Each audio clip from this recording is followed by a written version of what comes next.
I'm going to call this Committee of the Whole meeting to order. Can I have a motion to adopt the agenda we'll say we'll add the item for Councillor Holland, but if we're getting really late, it will be cut. So that was boundary expansion. So can I have a motion to adopt the agenda as amended? Councillor Lang and Councillor Holland. All those in favor? Motion is carried. And a motion to adopt the minutes of January the 7th. Moved by Councillor Lang, seconded by Councillor Leafwood. Any discussion? All those in favor? Motion is carried. Okay, and I'm going to, before we go into the public engagement time regarding budget issues, I just wanted to, you've probably all seen the replica of City Hall that was delivered today. That was built by Bud Carlson, and he has donated that for us, and it's gorgeous. So I just want to publicly thank him for that. We want to fill it with $100 bills. So we can make them. So the first 15 minutes is allotted to items of a budgetary nature. If anyone has anything, so the maximum time is 15 minutes for all items, not just one specific. So does anyone have any items for discussion? All right. Hearing none, then we'll go into delegations. And our first delegation is from the library. And could we have representatives of the library come to the table, please? And so, format is you're allowed 10 minutes and then 10 minutes maximum for questions. Good, thank you very much. My name is Joe Johnson. I'm the chair of the, that's all right, I'm only going to be standing for a minute. Here's your main, the meat and potatoes. But anyway, the library thanks the village for the opportunity to make a presentation. Having said thank you, we as a library board, we're all volunteers, we do a lot of work, and we wish to thank you for all the work and effort you do for the village's issues. Like, it's much more than we do. So your library is a big supporter. Now, after the presentation, we hope you're so enthused that you do come to our agenda, or pardon me, our annual general meeting, March 5th, it's a Wednesday, 4 p.m. You'll probably be invited. It's optional, but okay, you can learn more about us. Now, our presentation is going to be made by Catherine McCormick. Catherine is a past chair and is an executive member of the board, saw through the previous 5-year plan, which propelled our library up to standards which we can hold our heads a little bit better, higher up compared to other small town libraries. We've really improved the last 5 years. And I'd like to make one more comment. The final plan which you saw in the package, that is a lot. Our library director, Eva, put it into that sort of the way it is, and she did a tremendous amount of work. And our staff, we're really proud of both of our staff, but this is Eva. Without further ado, here's Catherine. Thank you for this opportunity. In 2013, the library was able to complete a second strategic plan to carry us forward through 2018. We have presented this to you in your board package. The planning process involved a community survey with a 9.2% response rate, hiring Tara Clapp as a facilitator, meetings with the board, staff, volunteers, and a day-long workshop with community representation. It was inspiring to have Councillor Hewitt be a part of this planning process and a workshop attendee. Thank you, Susan, for the time you put in. In a roundtable meeting, the board developed a mission statement. The Kaslo and District Public Library is your community gateway to lifelong learning and enjoyment. We very much appreciate the fact that our funding has improved considerably since 2009. At that time, we were a staggering 65% below average in funding by local governments. However, with the support of both local governments and community support, we have made several necessary upgrades to staffing, collection development, programs and events, operating hours, technology, and general operations. The funding, as we now enter 2014, is 30% below average, and this was illustrated in the chart on page 2 of the strategic plan you received. Over the next 5 years, we'd like to cut that gap in half and continue to make improvements to operations and services. We will be working with the regional district and your representative to address the funding issues. The first meeting with the sub-regional committee is set for February 19th. Our vision statement is this: all members of the communities of Kaslo and district have equal and inclusive access to resources, materials, and programs that meet their needs for lifelong learning, information, recreation, and education in a functional and safe environment. From the plan, we have several goals. A major goal is to improve broadband in the building. Everyone knows that public libraries are the place to go for free Wi-Fi access. Usage is increasing, especially in the summer months with visitors. Unfortunately, when there are 3 or more users at a time, we run into difficulties providing a smooth service for everyone. This also means that it is impossible to offer group instruction to teach library users how to access e-books, audiobooks, and magazines for free with their library card. Survey respondents identified this training as a high priority. Here is a letter to express interest in improved broadband through the village and kin. Another item which came to us loudly and clearly from our strategic planning process is that our public would like to see us have more space, and we'd like to explore the idea of expansion. After 30 years in the basement location, we find that there isn't much room to expand. The current space measures a little over 1,900 square feet, and ideally for the community that we serve, we'd like to have more like 2,600 square feet. We need more electrical outlets and comfortable seating for access to Wi-Fi and reading. We don't have a designated teen area. Our teen books are mixed in with the early chapter books. Programming space could use upgrades for a crafting table, a sink, size of group. We have very limited storage, and it's difficult for us to handle book donations for book sales, which causes lost revenue. We don't have quiet spaces or meeting room space that is expected at libraries. We have very little natural light, and we are not particularly visible to the public. When we were on Front Street, we found our circulation statistics soared because of the visibility. However, we didn't have a lot of room there, so that was a bit of a problem. On January 27th, a small committee met with Neil Smith to express interest in exploring the idea of expanding into the fire hall. We like the idea because there are already 2 doorways between the fire hall and the library, making it a natural extension that would keep it accessible and make it possible to improve services in several areas. If the green doors were replaced by windows, visibility of the library would be increased, as well as incoming natural light. We also learned in the documentation that commemorative integrity can be achieved if the attached building remains. There is no condition that the building must be removed. Neil made us aware of the fact that a grant had been submitted to demolish the building. If it does not proceed, we are still interested in exploring the idea.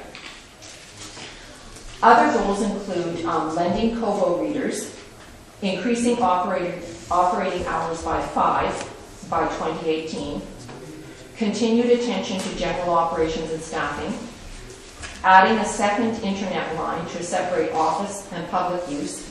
This was recommended in an IT assessment this past summer. A new website, and hopefully group instruction on electronic devices. We'd like to request communication regarding timelines on the North Wall rehabilitation project. If the fire hall is demolished and the windows on the north wall of City Hall are rehabilitated, the library board needs to be notified of timelines. We are excited at the prospect of windows and natural light, but we will have to move and store over 1,200 books while rebuilding the shelves to fit the new wall around the windows. This will require grant writing beforehand to secure money needed to construct or modify shelves. Notice well in advance will help us to minimize disruptions to library services for the community. As well, new windows may also mean lots of space and a reduction to the collection. In summary, the goals that you can help us with the most is improving funding to average, better broadband, exploring additional space for the library, and continued good communication. Do you have any questions? Anyone? Have any questions for Catherine? Or for Joe? Well, thanks very much for your support, and we're happy to. Oh, sorry, Rick. I appreciate that report. It's comprehensive. I think it gives council things to act on, and I'm sure that discussions will occur and actions will take place. Thank you. Well, thank you for learning about the progress we've made, and we look forward to your continued support. And we would like to be one of the prides of Castle. So did you have a letter? Would you like to have a letter go to Neil, Neil? please. Okay, thank you. Thank you. All right, our next delegation is from Ian Meyer. So, 10 minutes. So before I start, I'd like to set up this, I have a PowerPoint presentation, and I wasn't sure. I don't know if the light can turn down so you can see the actual pictures that I have. Is that too much? Well, it's okay for me.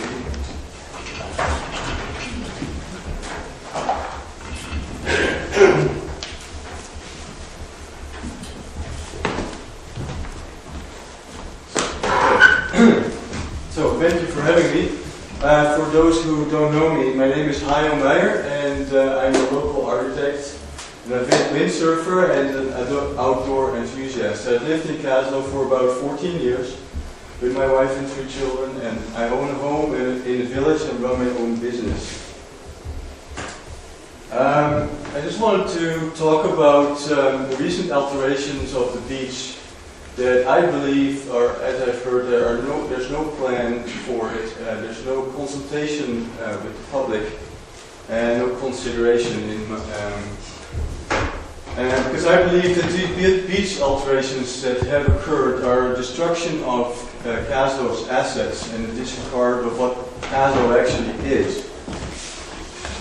There's 2 examples of this. So one big example is a major brush removal on the south end of the beach, and the access on the Lighthouse Beach has been barred for wind sports by a rock barrier. So we go into the South Beach brush removal first. This is the location we're talking about. There's a skate park here, the river, and this whole area is cleared of most of the underbrush. Here's a picture of the before with reference point of this mountain here. You can see how much like small brush, small trees are here, and here in what is after, you can see how much there's cleared. There's only a few taller trees left. I think the removal of this brush is not only destroying the look and feel of the Kaslo waterfront, but it has left the soil subject to erosion, because there's lots of roots pulled up and stuff too. So and the cleared area is actually, I've learned, is below. Well, I know it's below high water level, which I've learned is actually protected fish habitat. And I was wondering actually if the village has had approval from Fisheries and Oceans to do this. You can see here a picture, a bit of a close-up. You can see here a little bit that what's left is more towards the river. And on the foreground you can see how much the soil has been damaged by, there's always all kinds of roots are pulled up too. And I went to the village staff to inquire because I was wondering what the plan was with this area. And the staff could not inform me if there's any plan. They referred me to the OCP, which apparently is the only plan. So I looked at the OCP, and actually I found that in a lot of items this brush removal was in violation with the official community plan. The community plan states to retain and improve existing parkland, to work with Crown Land and make sure that decisions are made in a sustainable manner and in cooperation with local residents, and that it should not negatively impact local communities. That also to ensure that Crown Land is used in a way that supports the sustainability of our region, and most of all, most importantly, is that Council will preserve the lakefront and riverfront areas for park and public use. Because I really believe, and I think with me, there's many people that believe that the wildness and the natural feel of the Kaslo Beach is actually an enormous asset for Kaslo and an attraction for many people, tourists and locals alike, and it should be conserved. Because I believe that the natural beach actually could be a very big economic benefit. Because Kaslo is this attractive town in the natural environment of Kootenay Lake in these mountains, which means we can get lots of visitors and amenity migrants. The second example is the Lighthouse Beach access for wind sports that has been barred by a rock barrier that was put up by the Logger Sports area. Windsurfers, there's windsurfers, kiteboarders, kayakers, paddleboarders, and sailors use this beach to launch their watercrafts onto Kootenay Lake. For these people, the access and especially safety is crucial for the enjoyment of our sports. And I can show you here why this is so important. Because as you can see, Kaslo kind of sticks out into the lake, and Lighthouse Beach from Lighthouse Beach you can catch these north winds and the south winds perfectly. You can just pull in here where the Logger Sports is, come out here or here. This is on the north wind, is good. South wind, you want to be on the point. It's a perfect location to launch. And again, this is just a picture of this new rock barrier. Logger Sports is on the right side.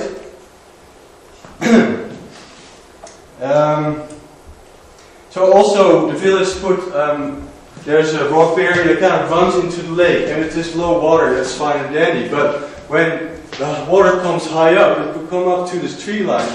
You can imagine that these rocks will be just barely submerged in water. If you can come in here with a windsurfer with 50 clicks an hour, that can be very dangerous. The south end is around Logger Sports, where you want to be for south winds. That's actually still blocked. North end is still okay, I guess, except for those rocks in the water. The reasons that were given was that this rock barrier is put up was to prevent squatters, erosion, and grey water dumping. And we've been, like us as a sort of windsurf club in Kaslo, we are pretty much there every day. I go walk my dog almost every day on the beach, and I've seen very few squatters. I don't think there's any grey water dumping, and I believe that the beach erodes more by the machinery that's going around there, and especially on the south end. But anyway, also moving these rocks around on the north end. And high water, then that comes in, that erodes more than any vehicles or RVs that are driving around there. And I believe also that the rock barrier is actually not going to prevent squatting. You can still walk in with a tent. And again, what I was going to get at is that this accessible beach also means an economic benefit for Kaslo. I think it's one of the things that Kaslo is. An accessible and safe beach for winter and water sports attracts and retains visitors and citizens. it was a fact that an established ecotourism business plans to expand its offering into windsurfing lessons and sailing lessons. And for that matter, this access is very important, and also that rock barrier that runs into the lake is going to be very dangerous for windsurfing lessons, for instance. So, for this particular area, we have two solutions. First of all, is just move those rocks back and restore the beach access as it was before. Just focus on bylaw reinforcement. You can always go down, ask people to leave if they're actually squatting there, and to prevent rainwater dumping. If you can provide free sand dump, or very cheap, that could solve that problem. Now, if this first solution is not viable, we have another solution which shows an access to the beach here in a bit of a convoluted manner that only small vehicles could maybe access and launch their watercrafts here. And you could also, we would like to be able to drive around to the water sports area to park. There's very little parking right now actually. This would provide more parking, and also it's access to the south end of that area. This is sort of a close-up from how this thing looks like, where you can actually drive through with a small vehicle, but an RV would not be able to go through these rock formations. So in conclusion,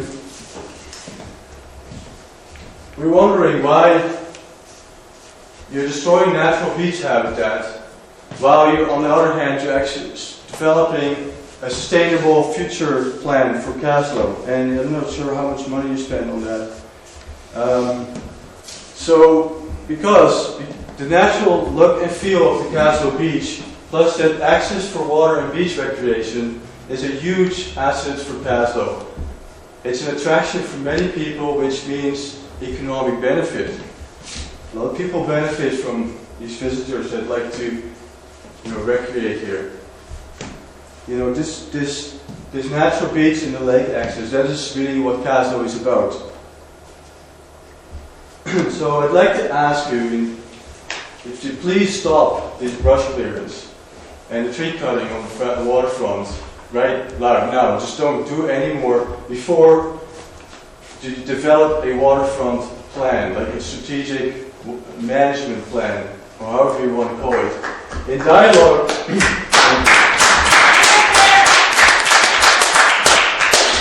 in dialogue with user groups and the public, like people that use the beach in ways that, we do. And in this plan, I'd like to ask you to include beach ecosystem restoration, access and enjoyment of this wetland ecosystem that at least used to be there, and I'm hoping that it can be restored, and including easy access to Kootenay Lake for wind and water sports. Thank you. Thank you, Mike.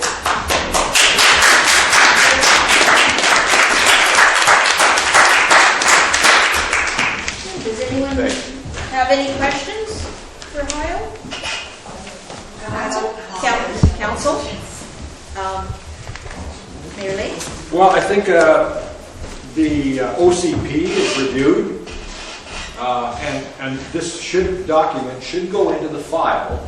So rather than do it in little bits and pieces, we would collect all the information for a year or 2 years, open up the plan, call the public meetings. It's quite an involved process here, and modify it, and add to. It's a living document.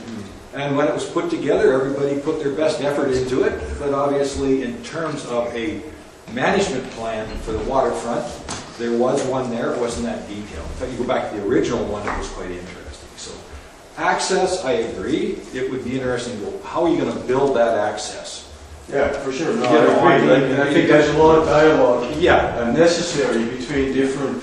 In terms of a wetland ecosystem, that's a kind of an interesting concept as to whether you want that area to be used by the public or you want to maintain it as a wetland ecosystem. I've been to a couple of courses on wetland ecosystems, and it's not straightforward. You have to try things.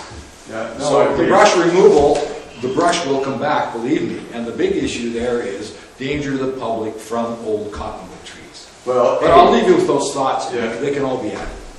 it will take about 20 years for that brush to come back, and it's mainly the young trees that are being removed. So the old cottonwood are left. And you can see lots of examples of in the cities where these wetland ecosystems are made accessible by boardwalks, for example. Yeah. It's just an example, but I agree with you. It has to be a dialogue. It has to be well thought out. But in the meantime, what I'd like you to really press is just not to do anything until there is a plan, until the OCP is reviewed, because you can then leave it. Yeah. Councillor So Leaflet? just regarding access, you've addressed, the access for water sports, but there's also people that use that beach. And I've been on council for 12 years. We've had several letters from the public asking us not to allow vehicles to drive down to the water, which is basically why we put that in. We haven't cut off your access to the beach. We have just made it so that vehicles cannot drive down to the water. There are people that use that beach to go and swim, and they do not want to sit there with their children and have a vehicle right beside them. So we haven't cut off access to the beach. We've cut off people driving down to the water. And we do have several squatters in the summer that do camp on the beach. And we have tried bylaw reinforcement. We've had them threatening the mayor, trying to remove them from the beach. So we've been dealing with this for several years. Yeah. And that was our solution to the several letters that we've gotten from people. But I guess I'd like to be, and I guess what mainly I'm asking is that we would have liked to be consulted before things happen, because there are certain aspects as a winter water sports group that the way we're using the beach, and it would be nice to have a dialogue with the different interest groups to see if we can make a compromise that sort of works best for everybody. Yeah, we also have had, sorry, Yeah. all our meetings are always public. Yeah. So the beach has come up several times in all our meetings. We've talked about putting those rocks there for several years. So we have had meetings where the public have always been invited to come. And so we have told the public that we are doing those things, but lots of times public don't come to those meetings, and then we hear about it after we've done it, when we've given every opportunity for people to come to meetings and give us their thoughts on what we're doing. So we have tried to inform the public, but it's great to see all these people in the gallery. So anything we talk about tonight, people will be informed about. But unless the public comes to our meetings, they won't know things. So. Right. Well, that's the whole different topic. Which I'd like to, if I could just say one thing. I really like the lead newsletter that Neil is doing now. It's a way to inform the public, because, like myself, I always have something else going on Tuesday. I actually have to miss something for Tuesday. I don't want to take too much time in this discussion, because I see Councillor Holland was going to speak next, but before you do, I'll just point out, Mr. Moss, that our public time is at the end. It's either at the beginning for budget and at the end for general items, so I'm not going to start calling on the gallery, sorry. Okay, Councillor Holland? So, the regional district has a thing called Kootenai Lake Partnership, which Kaslo participates in through being part of the regional district. And they've got several initiatives, primarily scaled for what's going on around the shoreline of Kootenai Lake.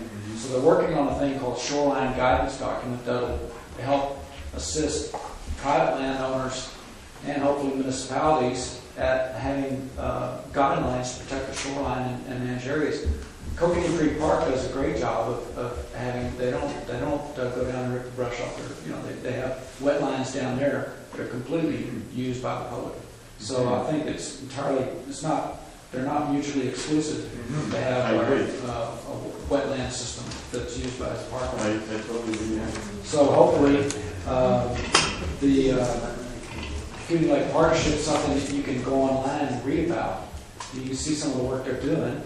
The Slocan Lakes has already finished their shoreline guideline documents, and a lot of what's being developed on Kootenai Lake is similar to what's going on there, so you get a hint of what's coming along from that now. And I think it's going to be, it's going to be better management, better management of the waterfront. Councillor Lang? Yeah, I just got two quick comments. I'm looking at your map for number 2, and it looks to me, I assume that because you submitted it, it's an acceptable solution to the problem. And it looks to me like we're headed in that direction currently with the way the rocks are configured based on what I saw down there today. So I'm just saying, I don't think we're that far apart on the access issue. I think there's, I don't think it would be hard to find compromise in that area. Yeah. The second thing is, walking that beach today, there is definitely a decided lack of coniferous trees growing down there, and I think that's really the issue. The cottonwoods come and go, and they do grow back quite quickly, not in a 20-year cycle, because I don't know if you can think back to around 2000, we did probably took 5 or 10 times as much brush off that beach as what they did this winter, and it grew back quite quickly.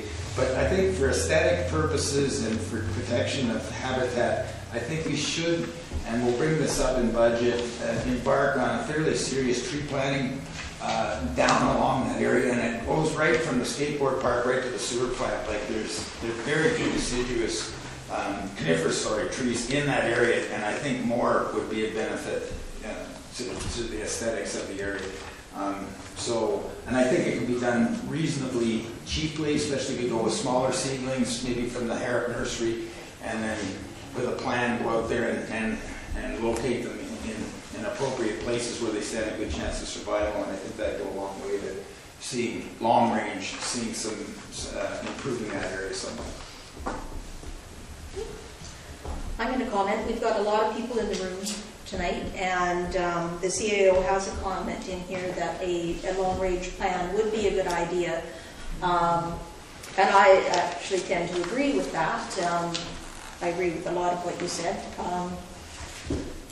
I think I'd like to call on you to organize yourselves, and since you know a cross-section of the people who are beach users on a regular basis for different purposes, if you could express your interest to the CAO on sitting on a committee. I don't think it has to happen in conjunction with personally with the OCP. I think it could be done prior to the OCP rather than trying to jam everything into one process but have 2 parallel ones. Have this happen ahead of time.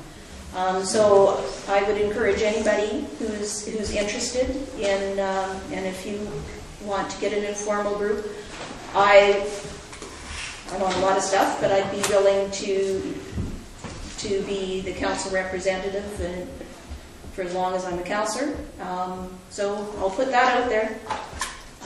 So thank you for coming, and it was a good presentation. Thank you. And thank you everybody for attending. All right, so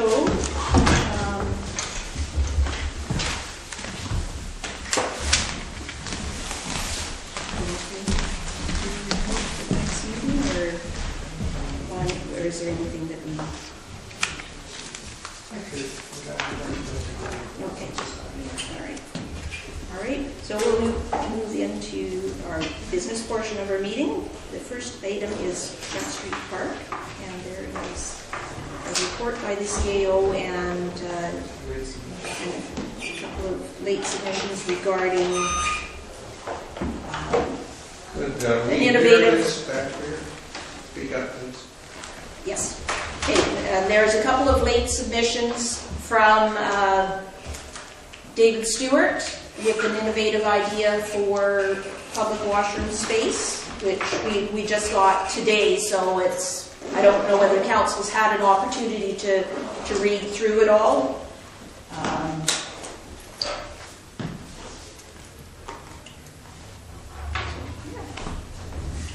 So I'll let you talk to your report on this stuff.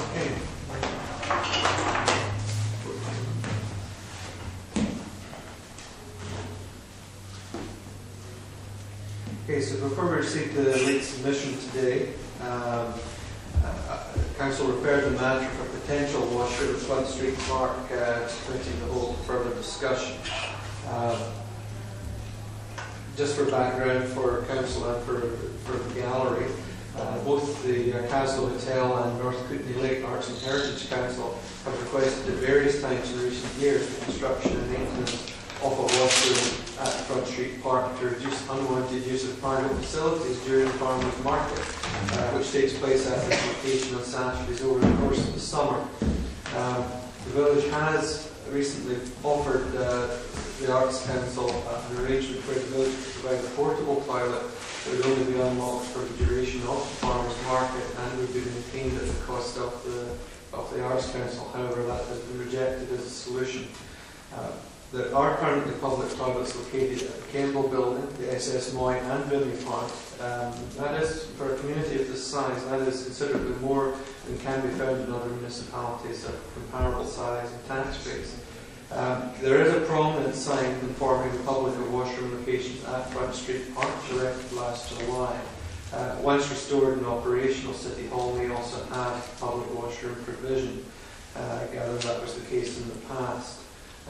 IHA have been contacted, but there are no known, since I wrote this I have had a phone call back, there are no known regulatory provisions requiring the placement of washroom facilities within a certain proximity of a public park or recreational area. I'll certainly advise if that information changes. Construction and maintenance of a Front Street Park washroom. The estimated construction, pad and plumbing costs would be around $20,000. This would be for a fairly utilitarian design, I might add, that might not appeal to businesses of the community, particularly given the village's imminent investment to improve Water Street. More unconventional or innovative designs that are appealing and conform to local form and character would be considerably more expensive. I've just provided you with some potential annual sewer costs there as well, and some indication on maintenance costs. Maintenance costs would probably run to at least $5,000 annually. Yeah, it does, at least that. There are a number of options that Council could pursue with this issue, but there is another solution that has been suggested as the late submission. There is take no action. Incrementally improve Saturday access to and maintenance of washrooms in the Campbell Building. A policy that renters of Front Street acquire and maintain a portable toilet for events in excess of 2 hours duration at their own expense for being denied use of Front Street Park. This policy could be waived if the renter has the written consent of a Front Street business that their washroom facilities can be used during the event. A funded, maintained basic washroom constructed, $20,000 plus $5,000 to $7,000 annually in maintenance. A more ambitious washroom design build plan for the Front Street Park that would accentuate local form and character and be visually appealing, probably in excess of $50,000 and $5,000 to $10,000 annually in maintenance. Public Works have advised there is little capacity left for any additional projects this financial year. My recommendation is simply that any option that necessitates budgetary addition for 2014 be recommended to Council very soon.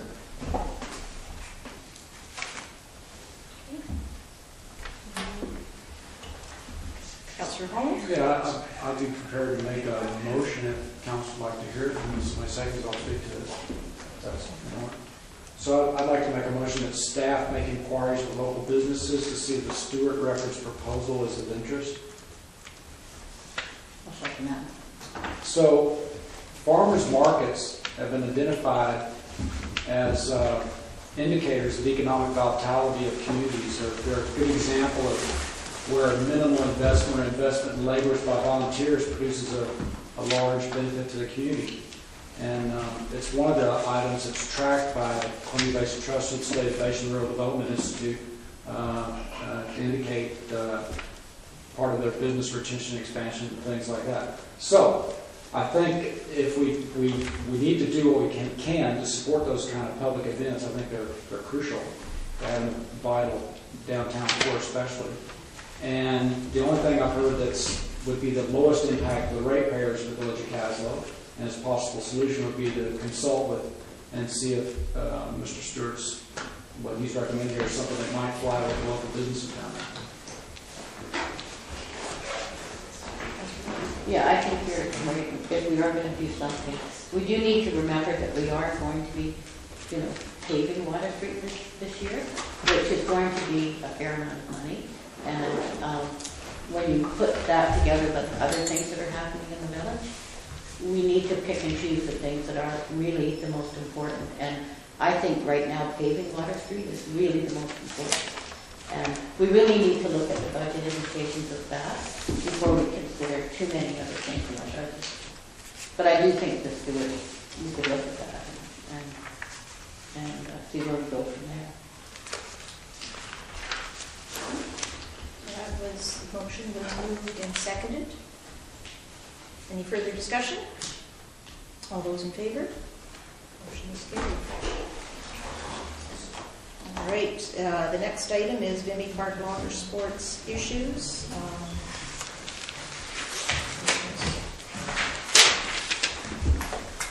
Motion to receive. Is there any action that people want to take? At the beginning, I did offer for the committee, are people fine with setting up a committee to develop a waterfront plan? Because that was just me offering and hoping that people would, agree to help develop a plan, because it would be a good idea for our waterfront. And, looking at that Kootenai Lake Stewardship Plan as one of them, because that's, Castle isn't signed on at this point, are they? Yes. Are we? Okay. Well, the community, yes, we are. Yeah, okay. So are you looking for a motion to establish like a select committee or like a working group that work under committee of the whole, or advertise for interested parties to participate? Well, I'm just Public throwing it out process? there, because that was just me making that offer as myself. If there's a desire by council, because it has to be council's decision, not just my own.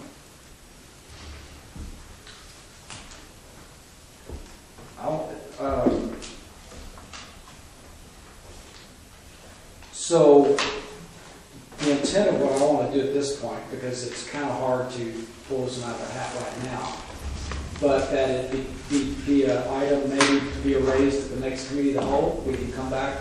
So maybe the motion is not required, but I think that establishing some sort of planning guidelines around how the waterfront's a little bit more specific is important. I don't know that I'm not prepared to suggest recommending a select committee. I'm not prepared to recommend a working group. Probably some discussions from the public. They're going to hear what happened tonight. And if we can kind of between us maybe come up with a notion of some slightly more formalized structure around coming up with a plan for what's going on there. Myself, I would like to know what or understand what I've heard so far. The brush that was removed because it was considered to be dangerous to the public. My understanding was that people camp out there in the brush. They don't tend to camp there if the area is cleared. And I had the unfortunate situation where I had to go out and physically tell people, you cannot camp here. They were not happy. I don't think and it's not the place to debate it really, but I don't think we're going cutting down woods because people camp in them. It's not right about that. So, right, so can we have you speak to the Public Works foreman and come with a report? Glenn to talk more specifically to it next time. Mayor Lake? Well, I 2 years ago, I think, I tried to get some feedback on, we're taking one part of the waterfront in isolation from the waterfront. And I think we need to start in the village-owned waterfront from Larch Drive all the way around the bay and to the river and around to the south side of the river. What we need is an overview of the asset.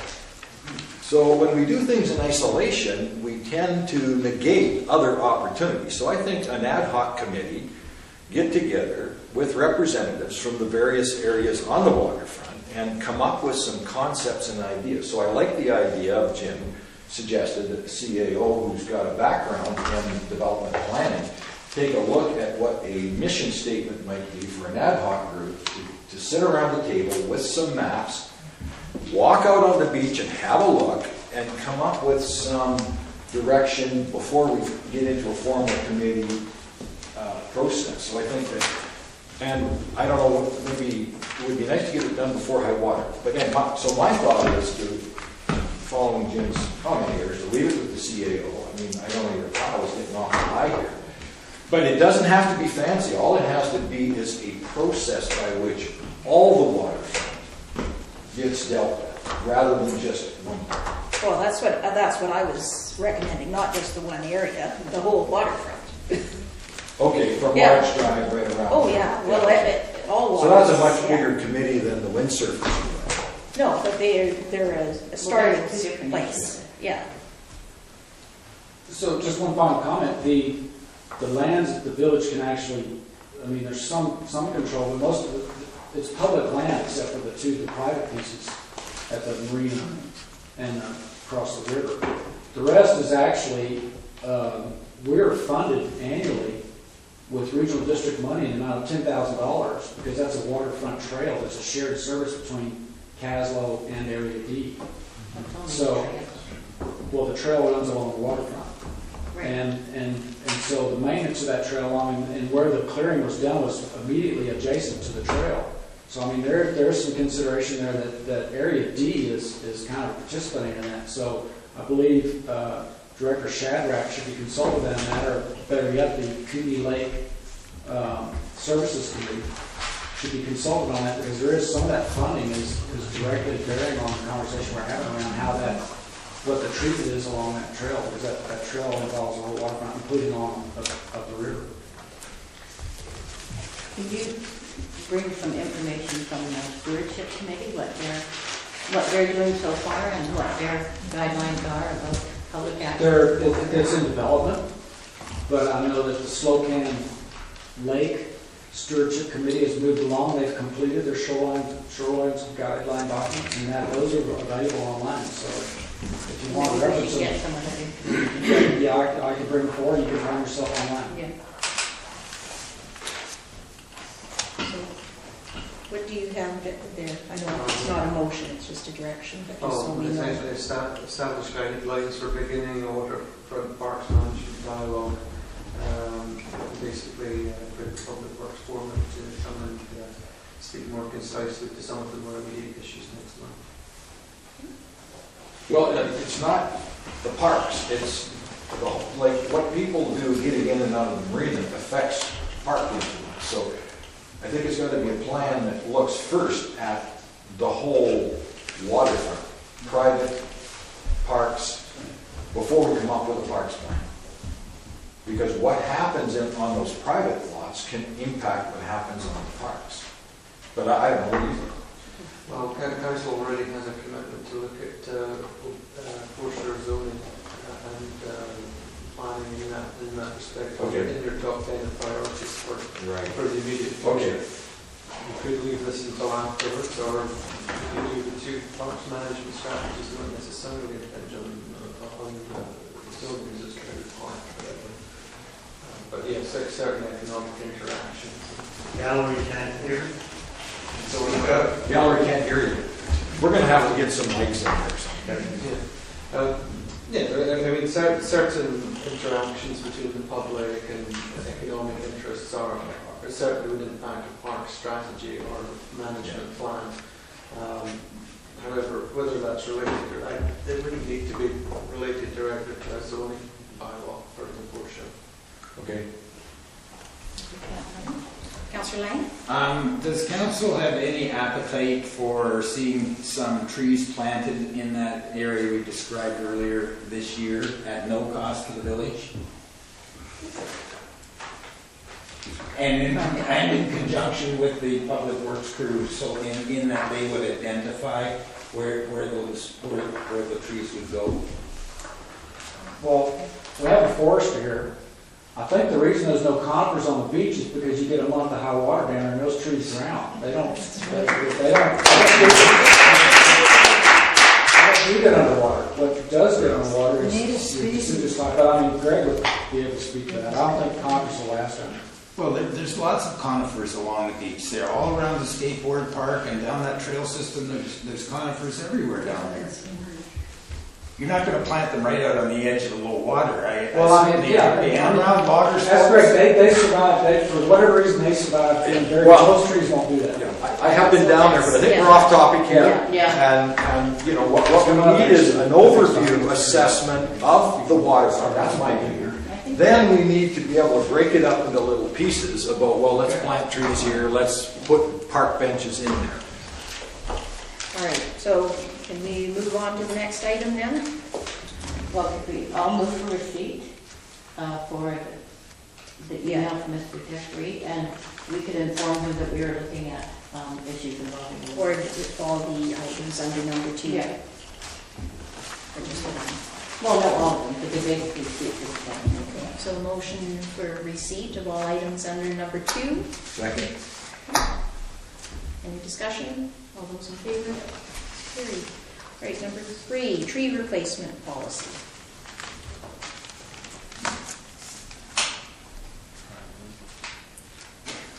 No, it's all right.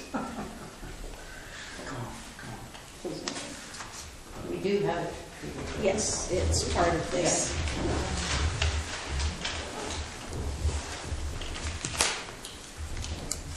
Well, Councillor Lang? Well, boulevard trees are a totally separate issue because they have to be purchased at, at a substantial cost.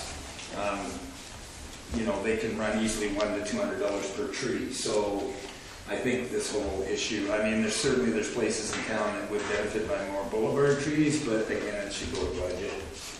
And let's see what our appetite is for buying trees this year. Okay, so that is your motion that we refer to budget the tree replacement? I don't know if we're replacing trees, Or tree placements, whatever you want to call okay. it. Yes, Funding for refer to trees. the budget, and Yes, okay. we could attach a dollar figure to it at that point in time. I'll second. Any discussion on referring, just the motion is for referring the trees to the budget. So any further discussion? All those in favor? Motion's carried. And did you have comment on something else? We had started down this road in terms of having all the trees and boulevard trees mapped and assessed in terms of what their lives were going to be. What we didn't complete was how do we replace the trees that aren't going to be here in 5 and 10 years? So that's a second part of it. So, at budget we can discuss what that might look like, but we do need to think about, it costs $2,000 to take one of those trees down, but let's plant the tree that's going to replace that tree prior to removing the tree that's going to be removed in 10 years or something. So I think that the budget has to accommodate some type of a strategy for boulevard trees. What about the healthy trees that are cut down, that have been tagged by the arborists? Charmaine, can you please reserve your comments until the end of the meeting? Thank you. Okay, so was that something further, or just we'll address it all part and parcel? All right. Okay, a Water Street update on feedback. It's a verbal report. Yes, just providing an update for council. Since the letters went out at the end of the year, I've received feedback from a number of business owners and individuals, some happy, some not so happy. We are taking a second look, Glenn and I, at some of the specifications on 4th Street at the turn area to see if we can alleviate some of the concerns about any dramatic changes to the concept. That area of 4th Street over the years, from what I can see on record, was an area that maybe didn't undergo too much discussion at the time, as the focus was on Water Street, but we're aware of that issue, and we're looking into it and trying to get an engineer and geotech firm in the near future to look at any Water Street issues and a couple of other issues as well at the same time. All right, the next item is the City Hall fundraiser event. That was, you wanted that put on, Councillor Newford? Well, just that we had talked last year about having an event on May Day weekend, and we booked the City Hall, or the United Church Hall. They're asking if we want to still book it because somebody else is looking at it, so we think we need to make a decision as to whether or not we're going to do it because they need to know. And at the same time, I think it's good that we keep trying to keep the City Hall in the public eye. So you were going to actually look at something for that fundraiser. Well, I mean, this is like any community event that happens in this community, doesn't matter what it is. There's going to be a champion, and if one person doesn't step forward to do it, if it's potentially staff, I think we're going to pay them to do that.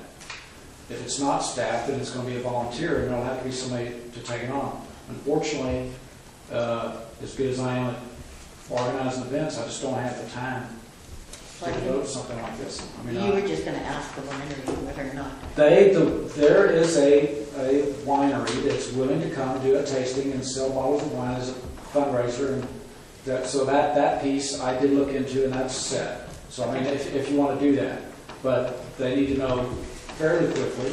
But the real crux of the situation is there would have to be a lead person that would take on the responsibility to make all this happen.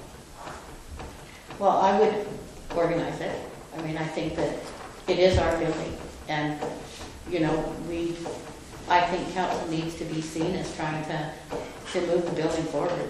And you know, there's lots of stuff happening in the village, but unless council takes the lead on things, then it's not going to happen. So I don't mind organizing this or working with some other members of council and trying to get some people to If you want to take it on, I could be as much resource as you need on that. Okay. Sure.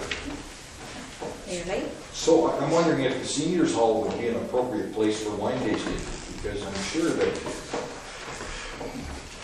you know, you're not going to have people congregating there. Then both events could occur at the same time, because I don't think the seniors hall is booked for anything on May. I think the United Church Hall is a better venue for that, for a wine tasting than the seniors. It's too small, and it's Well, something to think about. I mean, it's access into there. You know, you're going to have a mobility issue there, but just a second. Well, another item we talked about is having some entertainment as well. It wouldn't just be the wine tasting. Oh, I see. Right? Okay. It would be it could be a tie-in to a fundraiser for the church as well. Can we use this opportunity to maybe somehow solicit some public participation? See if there's any of the members of the public that would like to participate in this. There's lots of ideas. I can see possibly offering tours of the city hall during this thing, link it in with that, and a few different things like that. So the model will be there. I mean, if we could get a little bit more public support for this, would be great. I can certainly volunteer my support, but I can't vouch for staff. well, I don't think we have to. Yeah. That's right. No. Well, I'll assist you wherever I Okay. can. Just like You knew that. I used to do it. All right. So then do you want to recommend to council that we forge ahead with doing a City Hall fundraiser event on the Friday night of May Days and secure the rental of the United Church Hall? I'll move that. Second. Second. seconded by Councillor Leawood. Any discussion? All those in favor? Opposed? Record my vote. And motion is carried. Next item is a letter from Ken Free.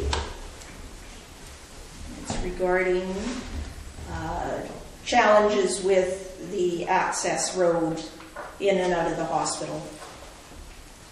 So I'll make a motion that we contact Interior Health and let them know that the access to their parking lot doesn't meet any kind of standard access. I mean, there should be some interaction between highways and Interior Health on that. I think that's their responsibility. It's not. They should fix it. So I think the village, be appropriate for the village to point out to them that we have improper access from their parking lots. They can either close it or they can fix it. They're not going to close it because it's partially for the ambulance too, so they got to fix it. And it's not our position to fix it. It's their property. So I'm making a motion that we Forward the provide an correspondence. appropriate letter, and I would leave the wording up to the CAO. Do you understand the intent? So I'll make a motion. Or is it a direction to staff? Direction to staff. I don't know. Since it's going to IHA, it might be better. So I'm making a motion to recommend to council, and at a council meeting, maybe we could have a draft or an email. Sure. Okay. I'll second. Any discussion? All those in favor? Anyone opposed? Motion is carried. The Kaslo North invasive plant planning session.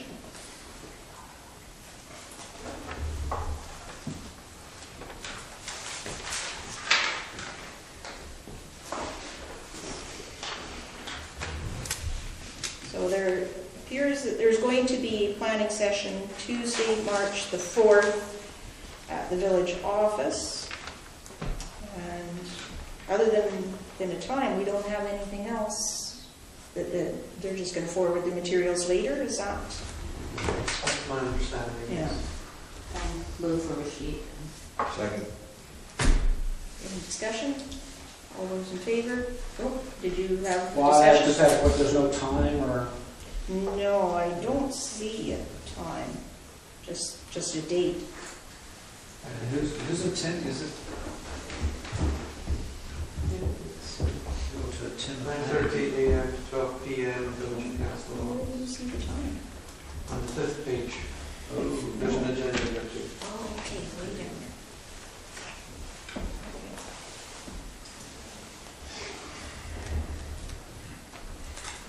So that's an all-morning session. Okay. All right, so there was a motion to receive and seconded. Any further discussion? All those in favor? Motion is carried.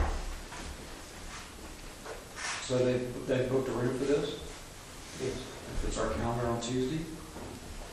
It's a Tuesday day, isn't it? All right, and the last item is Village of Kaslo pins. We are just about out, and there's pricing provided, and there are samples. There's either the pin that we've had for the last several years, or there is the new coat of arms that was drawn up as a sample.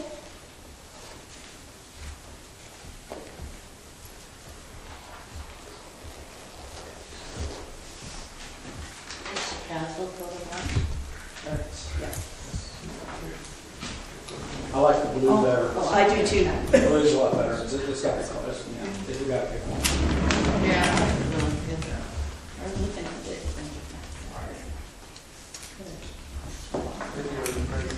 Yeah.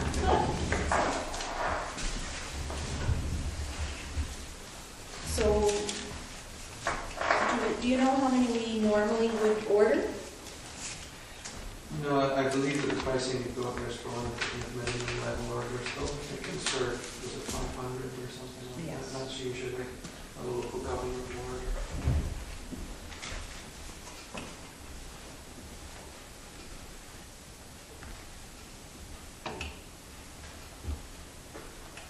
So I guess it's a decision whether we want to do a run of each, or the one that we have produced before with the rainbow. Do we have an example of it here?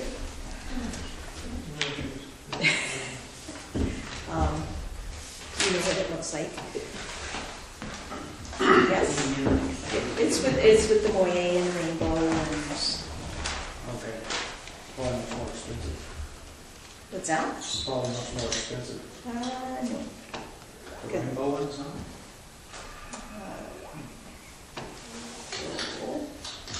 $599.70 for 500 of the coat of arms pins, and the circular ones, it's $479.75. They're a little smaller, I believe. Yes, their dimensions are a little different. They're 3/4 inch, and the other ones are 1 1/8. So they're a little bit larger in size.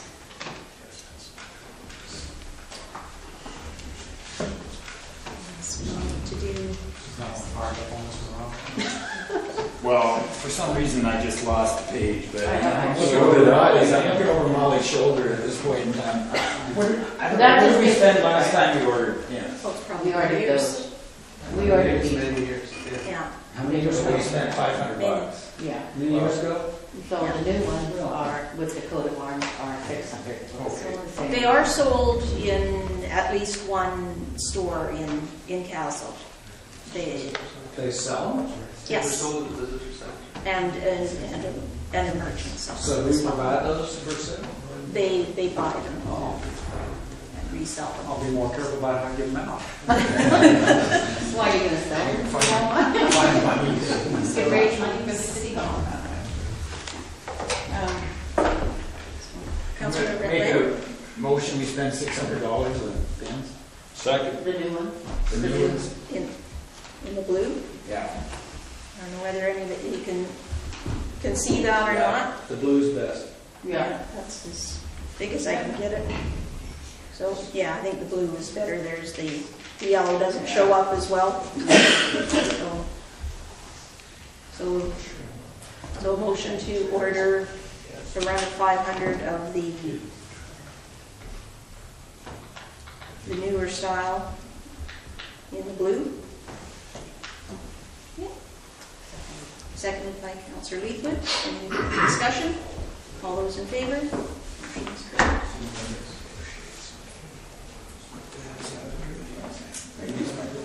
Oh, wait. Oh, did you want to say that? Councillor I Knight? have an item not on the agenda, but.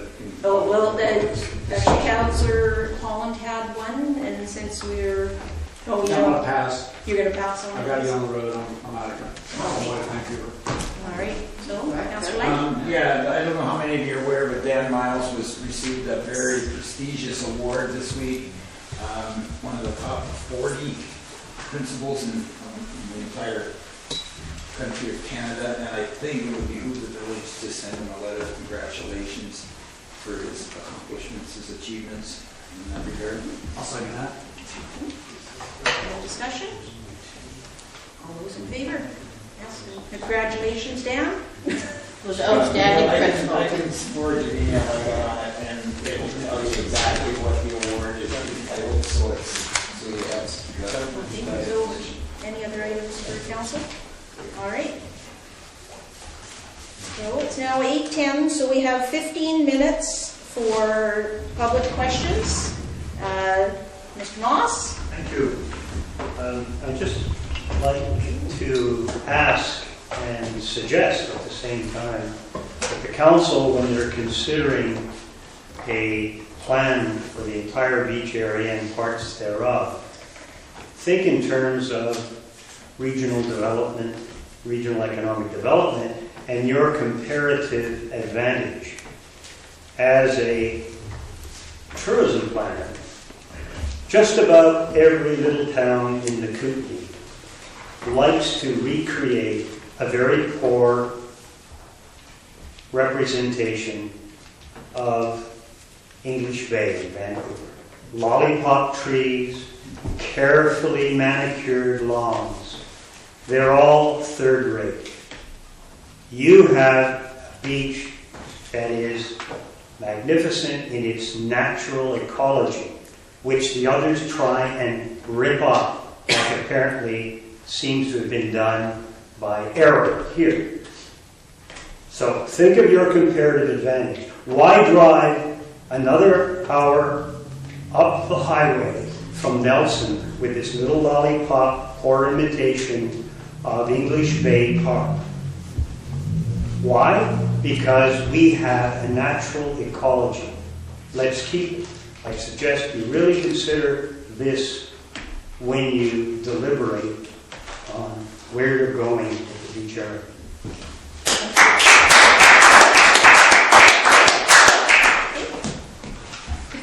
Yes. Okay, my name is Rick Correns. I heard the official community plan mentioned, and a number of you folks here were involved in drafting that plan. It took a long time doing it and did a great job of it. And I guess I'm kind of wondering, because there was some discussion about it it wasn't clear as to what the plan said. And I'm not clear yet, but there's one part of it, I just want to read it and then ask you what you think.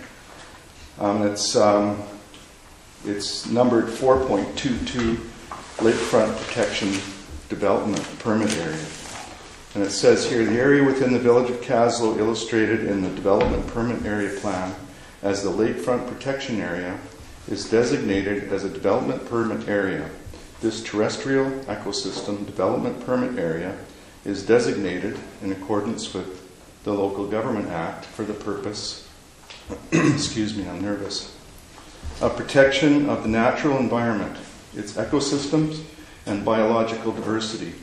No change of land or site alteration is allowed without a development permit. Okay. Village of Kaslo is located adjacent to an important water ecosystem, Kootenai Lake, which is also used by residents and visitors.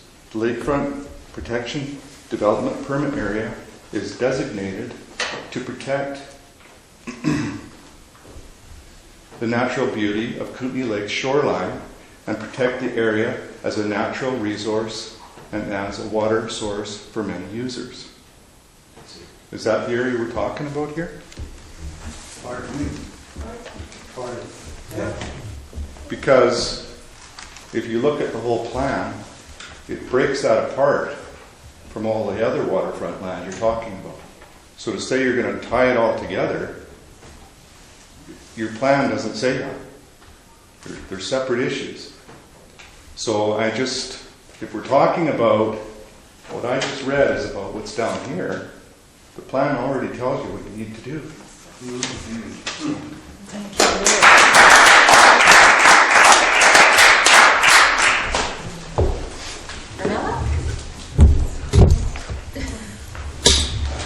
I'm Fernanda Glorioso. I have a PhD in landscape ecology, and I'm also a planner. I think there's a misconception of what an OCP is. OCP is guidelines. It's the village policy, for example, to protect wetland ecosystems. But it doesn't spell out how are you going to protect the wetland ecosystem. So that's when we make a plan, it specifically states what actions do you want to make. For example, do you want to improve the access? Okay, how are you going to improve the access? How much money you will spend? Where will the money come from? How long it would take to build this infrastructure? That is the plan. Also, the Local Government Act, at the beginning of, I think it's the first statement in Local Government Act, that it's not obligation of the village of Kaslo to enforce the OCP. It is the policy of the village at the general level. This is the policy of the village. But how how to enforce that policy is the plan. So, that I just want to make it clear. My second point is about the North Kootenay Lake Arts and Heritage Council's request for washroom at the Front Street Park.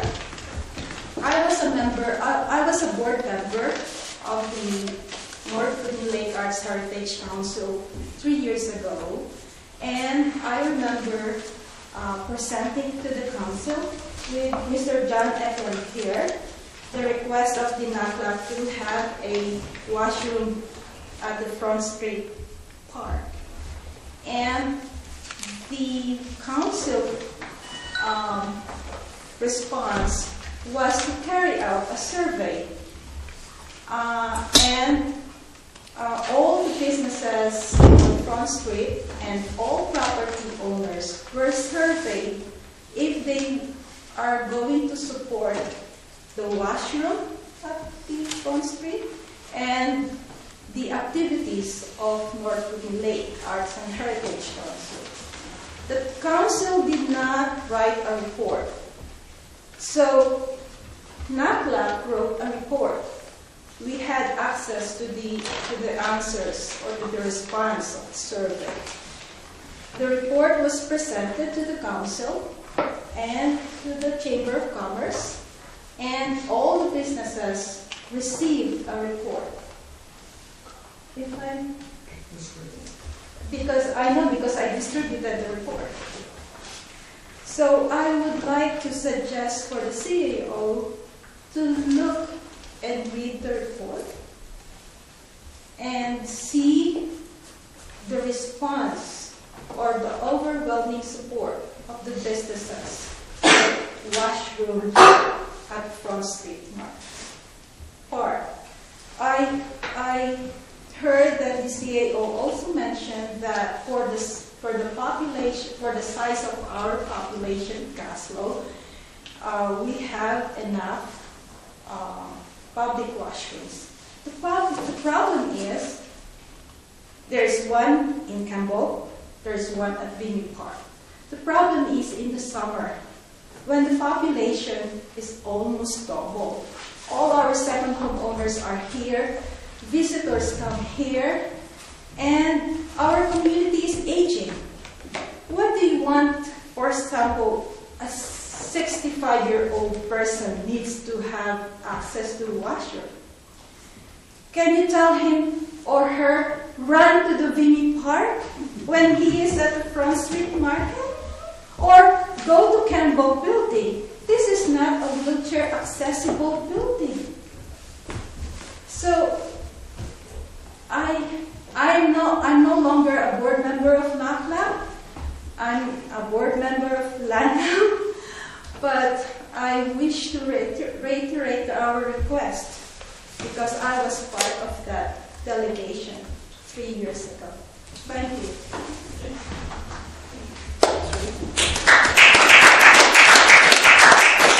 Just to comment on the survey that was done, there was some information in that survey that wasn't presented properly to the public, and that was that the survey had said that the washrooms would not be taxed, the people would not be taxed, and that was incorrect. If we build a washroom, the people will be taxed. So the survey did have some misinformation in it, which we did address at the time. So we did actually talk about whether or not we should build a washroom at that time. We were also just getting into building a new public washroom at the campground at the time, which cost a fair bit of money. So we had to make a decision as to what would be more beneficial for the village at that time. Building a public washroom at a campground that was going to lose its certification if we did not build a new washroom, or build a public washroom at the Front Street Market for a public washroom for the Saturday market. So we did at that time make the decision that we would be building a new washroom at that campground. Anyone else? Deborah? If indeed there's a development permit needed for some of the foreshore, waterfront areas, particularly down at the logger sports area, I would like to make sure that the village has an agreement with the logger sports people when it comes time for them to get ready to do their 1 day a year thing. I've lived here over 40 years. I've only written a complaint letter to the village once, and it was about what they did. When it looked like it was going to flood, it appeared that they panicked, and they got out their big machines and they started moving things around to prevent the flooding of the logger sports for 1 day. So I would just like to make sure that if these permits are required, that the proper procedure goes for that. So we actually don't have any control over the logger sports area anymore. We thought at the time, for many years, we thought the village owned that area, but we actually don't. Why? So we have no control over what the logger sports do in that area right now. When did you find out? Is that a correct statement? Is that not? In a regulatory sense, it's within our boundaries, so our bylaws apply. But we don't own all of that area. It's fee simple. It's where logger sports specifically is sitting is vacant ground. Does that go to provincial jurisdiction then? Is that? CO should repeat what he... Yeah, I guess I'm not Repeat what he quite. said. Not quite. The area in which the logger sports activities are sitting is currently vacant Crown land. There is some provincial jurisdiction involved if the village or any other organisation wish to acquire tenure, or in the case of the municipality, a free Crown grant. But however, the village's bylaws in a regulatory sense still do apply for any development at that location. So that was not, I guess it depends on definitely. So we have, I don't know if there's enough time, but January 21st, you submitted a letter to the CAO, which was sent to you, the council, and it was regarding the cutting of 3 trees. One was tagged, prune, and thin, and this was at Logger Sports, and it was done the second week of the work performed by the village public works. So who paid them to do that if you're not supposed to go in Crown land? I found out Wednesday, I asked the building inspector why he couldn't go in and inspect the buildings, and he was the one that told me it was Crown land. And then I noticed power in the logging sports, so I don't know if that was inspected or not. And it's in a floodplain, and I presume that the wiring's underground. So there's a lot of things going on there, especially cutting the beautiful, living, healthy tree that was probably about 120 years old. thank you, Charmaine. We Who did paid receive public your works? correspondence. Who paid Public Works to do that? Was it Walking Sports or the taxpayers of Castle? It would have been part of their works. So, last comment, Daphne? Just a quick question, if I understood correctly, then if Logger Sports area is technically not municipal property or village property, as Neil said, how can you be moving boulders all around it and displacing everything? Right. How is that possible if it's not your property? Did I misunderstand that, or? No, you're correct. Or parts of it. But again, we put those boulders there to stop people driving down. It doesn't matter why. Still The driving question in. goes up the right to do that. So driving anyway, because you put a new road into the beach for boat launching. They'll drive in. I've seen them drive all over the place. Mayor Lee? Well, yeah, the nice thing about boulders is they can be moved. Well, let's move on. Yeah, well, that's true. I mean, And there that's were a not lot of trees complaints down the council received concerning how the beach was being used. I heard about one complaint. Well, no, all I'm saying is we were responding to an issue, and we thought one of the ways to deal with that was boulders, because they're not permanent.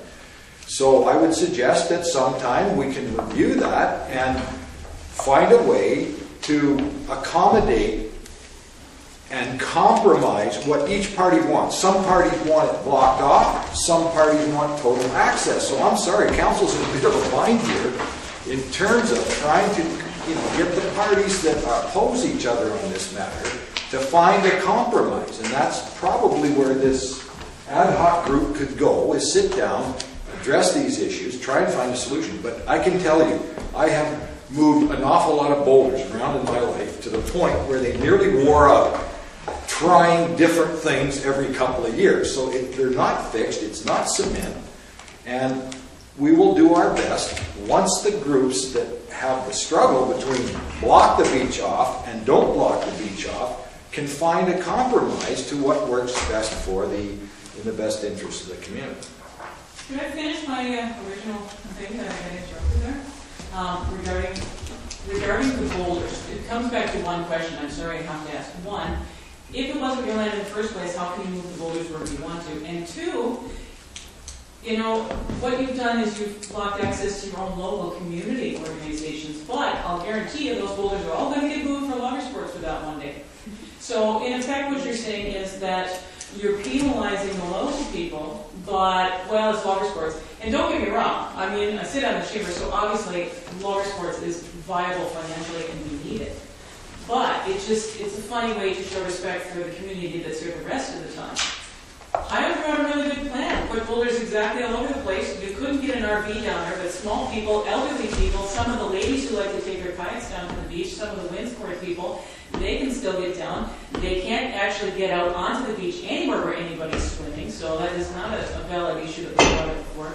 And it would actually keep everybody happy. You don't get RVs, you don't get campers, you don't get squatters. Tents, you're going to be stuck with no matter what. And you've still got a space where everybody can get and access the beach. I mean, let's be realistic. Everybody here wants the same thing ultimately. We want to maintain what we have, the pristineness, the wilderness, the wild, for many reasons. For the dollars it brings into town, for the fact that that's why most of us moved here. I don't think that that is in any way a dispute with anybody. But it should be a simple matter of, okay, who's got jurisdiction, who can do it, then work together. That's all I'm saying. Councillor Lang? Well, I think we addressed the issue of the access, but in Hayo's map there, if you go down and look at the way the rocks are configured now, it's very close to what he's recommending. So I think there's definitely compromise in that area. But I was works foreman here for 20 years, starting in 1988. When I started working here, that you could not see the lake from Vimy Park. It was totally brushed in. And we had people drag racing up and down the beach with their tires, driving in the lake, leaping over the dune, spinning donuts and everything. And guess what? We got complaints.